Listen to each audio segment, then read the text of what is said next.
I just finished my first year as PhD,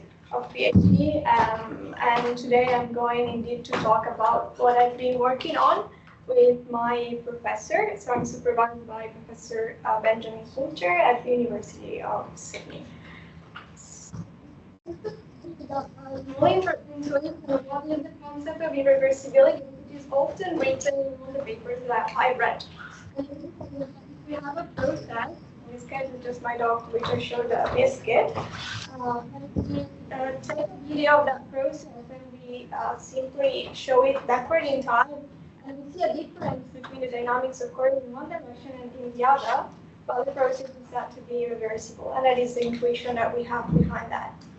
And so my dog is happy not knowing that he is irreversible, but actually all the reasons why he is, it's because inside his body, I say there are no linearities, no Gaussianities, or both.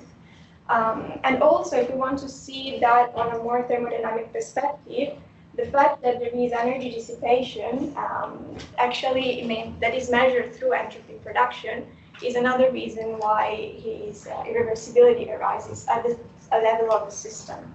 So, if you look at the thermodynamic perspective, non-equilibrium statistical mechanics used to describe the process. That is a theoretical definition where irreversibility requires probability distribution. Quality needs to be thought in a distribution.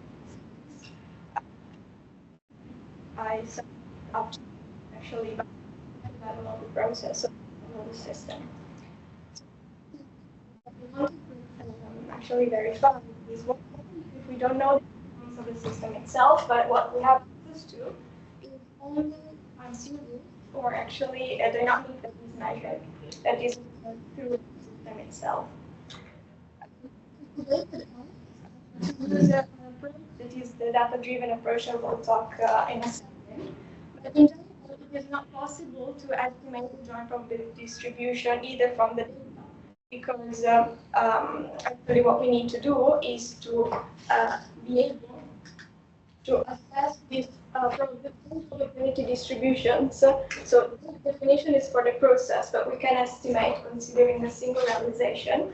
And it is not possible to do that because we need to consider all the possible time steps, all the possible length of the time series that can be generated, and that is, of course, impractical.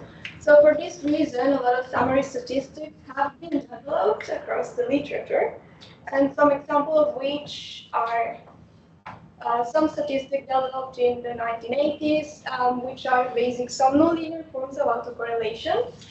Other examples are considering, for example, that we course grain time series. So, for example, we have the mean, and then we have the points. Above the mean, maybe it's mapped to 1. Below the mean is mapped to 0. So we end up having a sequence of zeros and ones. And then we take Ward's length of a certain length. And then we count, so we construct the distributions. And then we take, for example, the case, let's say 1, 0, 0. And then we take 0, 1, 1. And we compute what is the difference between the two probability distribution, the two distributions that we have computed. Actually considering time series and changing completely perspective and converting it, for example, into a graph. If this graph has a directionality that can be inherited by the directionality of the time series itself, we can take, for example, construct the probabilities for the in and out degrees of the graph and then compare it to distributions, and that can be another measure. So the icons you see down here are just to express the fact that all of these approaches, the development and the application are quite disjoint. And that is a limitation of the work that previous literature. And also the fact that in general, those methods are typically studied in isolation. So if I want just to create a new approach, usually the ones that have been developed so far have been studied on hand-picked systems, like, for example, the Hanon map or other types of dynamical systems or stochastic processes.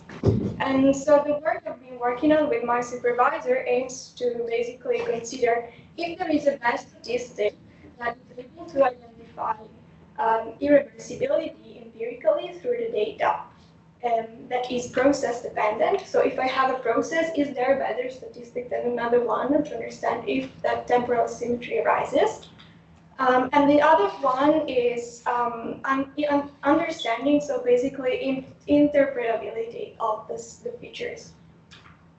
And of course, if we have, once we know the interpretation of that statistic, if we are able to create new statistics that maybe are better than the ones that have already been developed. So in order to answer these questions, we need a couple of ingredients.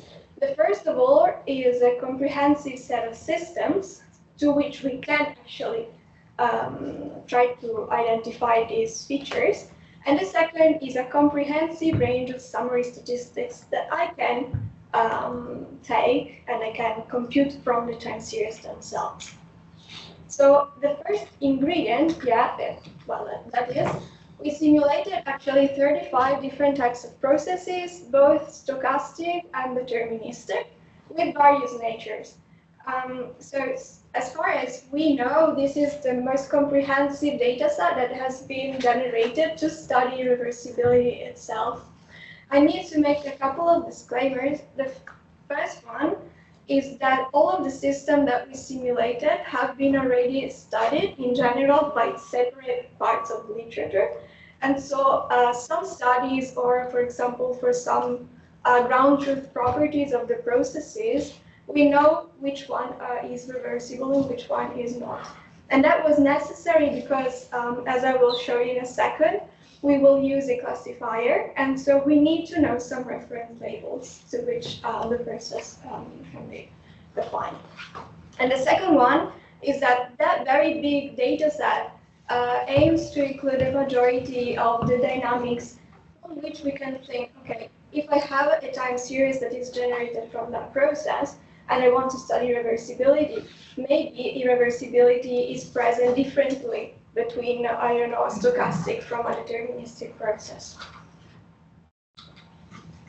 And so once we have it, we need a set of features, so a set of statistics. And the approach that is a data-driven approach I mentioned that was actually developed by my supervisor is called time series analysis, in short. This approach is implemented in a software that is available, of course, open source on GitHub. And the idea of that approach is the following. Suppose we have a time series, and we convert the time series into the set of measures that can be computed from it. So actually, HCTSA has more than 7,000 features that have been implemented. So this means that if I give an input a time series, I will obtain 7,000 numbers, real values, that describe the property of that time series. And I would like to stress the fact that it's not a machine learning approach in the sense that all of these features have been, we know exactly what these features are because these have been written in code. And these features can be, for example, distributional properties. That can be the mean, the median, or all of these properties from the time series. It can be various values of correlation, various values of entropy, and all of these other statistics. The irreversibility from the data that we simulated. Series X. Alright. And then we flip the time into what I call X tilde, simply flipping the data. So I have my data and I just make a permutation. And then we convert all of these time series into a set of features. Here you see 6,000, more than 6,000, because we got rid of the non-numbers or maybe those features that were not computable on the specific data. All right. Just to mention that flipping the time series is something that has been done already in studying this particular property in the time series, because of course, if we imagine to have the data, so for example, the idea is we have the brain of a person and we have access to the recording only, we cannot take the person and making it going backward in time. So the only way in which we can try to infer irreversibility empirically is to study some temporal asymmetries that arise from the data. This temporal asymmetry can be, and we go forward and we see the difference between the two.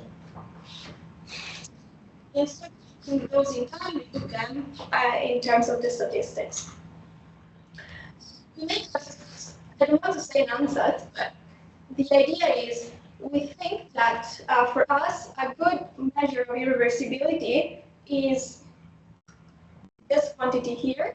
It is nothing else than the absolute value of the feature difference. And so what I express here is the absolute value of the feature computed on the forward and the feature computed on the backward. This is done for all the features. And why do I say that this could be a good measure? Because we know that if the time series is reversible, all the statistical properties must be invariant under this transformation, and so delta F must be 0, or at least 0, approximately 0. And instead, if it is irreversible, that must be highly non-zero. So we need to have a symmetry. The last thing is, you need to avoid this time series for 100 realization per process to just have a bit of statistic. And you have all of these, you converted them all in, so every time series is basically a row and is expressed into a set of numbers. And so now we need to have a way in which we score these features, understand which are better than others for the purpose that we want to assess. And the idea is that we took a simple first nearest neighbor classifier with leave one process out just because we didn't want, if we have realization, to match a time series to another realization of the same process so that we assign the same label. So we left one process out, we tested in training, and we assessed, so we established here this accuracy. So every feature now has also associated an accuracy value. And now we're ready to answer the questions. So the idea is, what are the key characteristics for a statistical indicator to be a good estimate for reversibility detection? And the first result that we have achieved is basically that among all the candidate features that were computed on the time series, more than a quarter were insensitive. And that gave a clue in the sense that all of these insensitive features means that they all have the same value forward and backward in time, independently on the reversibility meter of the simulated process. So all of these features were interesting because they had a form of symmetry in the way in which they have been constructed. So for example, the autocorrelation, the two-point autocorrelation, depends on the time lag, and so it cannot be sensitive to irreversibility because the time lag is invariant under this transformation. The automutual information is symmetric, so that is also another property that has not been selected. Graph statistics that do not include the directionality also are completely insensitive to that. And that is simply expressed to that idea of symmetry in this type of figure, in which some features that are nonlinear forms of autocorrelation with a symmetric structure are completely insensitive, and also these other features that are symbolic, so measures of rises and falls in the time series themselves with symmetric pattern are also insensitive. Among the remaining 4,000 features that are plotted, the accuracy here is plotted in this distribution. You see that the majority of them has accuracy around chance level. That means that the problem is quite complicated for the set of features implemented in this specific library software. So they were not able, the majority of them, to detect this particular property of the data. Actually, we found these features that are 0.75 to categories. Next forms of autocorrelation measures.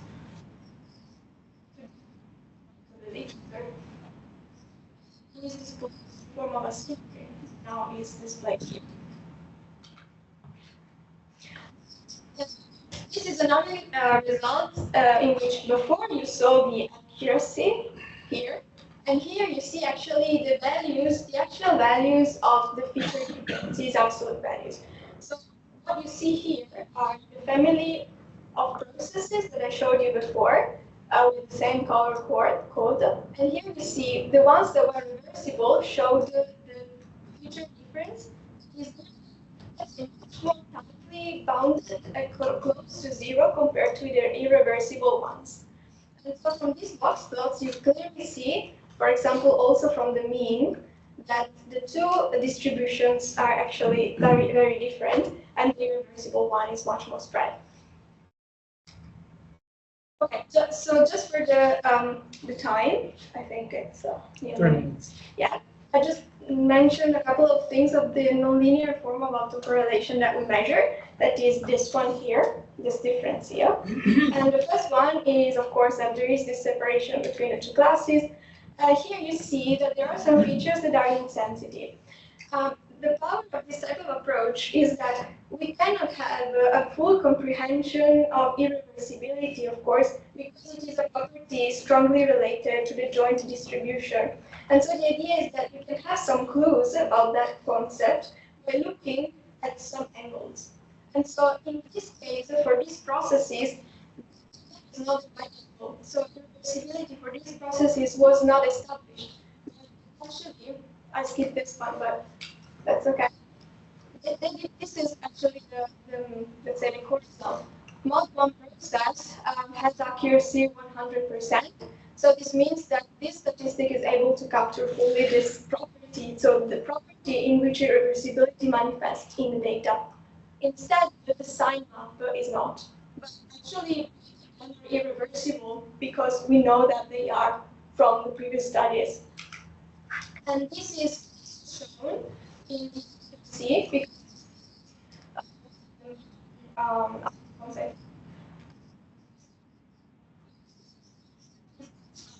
on some processes that are known to be reversible, it's anticipative math, but this performance, so this is actually sorry, the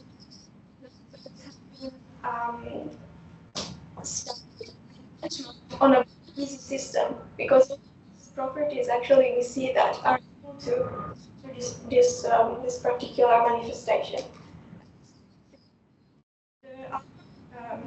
Let's say data of as comprehensive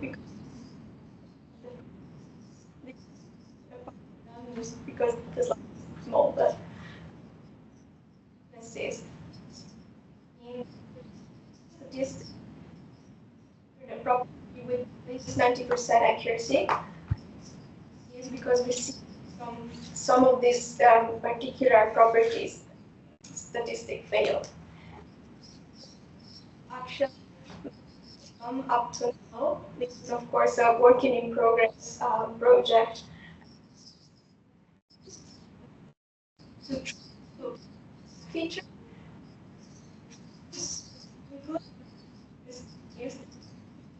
the statements of this concept, the include and the understanding of that concept. Let's see. It's actually the autoregressive Gaussian noise, so it's known to be reversible, and the other one is not. And we see that also these two features performed well, also the others, but that's okay. That goes to my group there.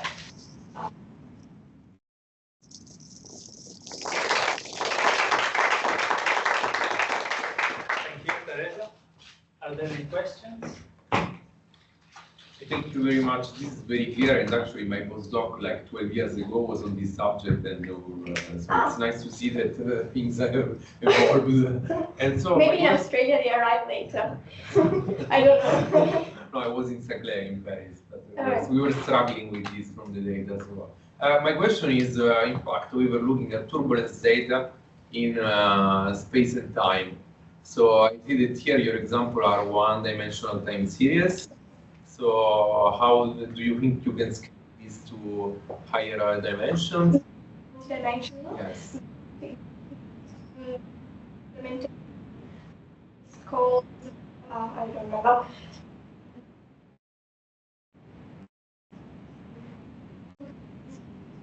Put all of this 22 or I think you will find it, but there is a starting implementation on that for multivariate time series. Thank you very much. I also have one question. If you divide your processes and time series into two categories, reversible or irreversible, but among the irreversible, do you treat them all equally, or there are weakly or something like that? See here the values. Condition, another condition, a pendulum can never be a pendulum that is a pendulum. In that case, it would be it's reversible because if I flip it, it's actually conceived as a spectrum. So reversibility should be seen as a spectrum.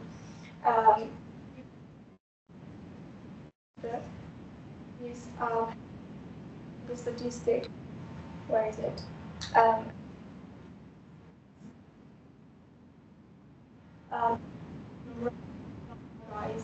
So that would be tried to include and change reversibility through order parameters of the. Thank you.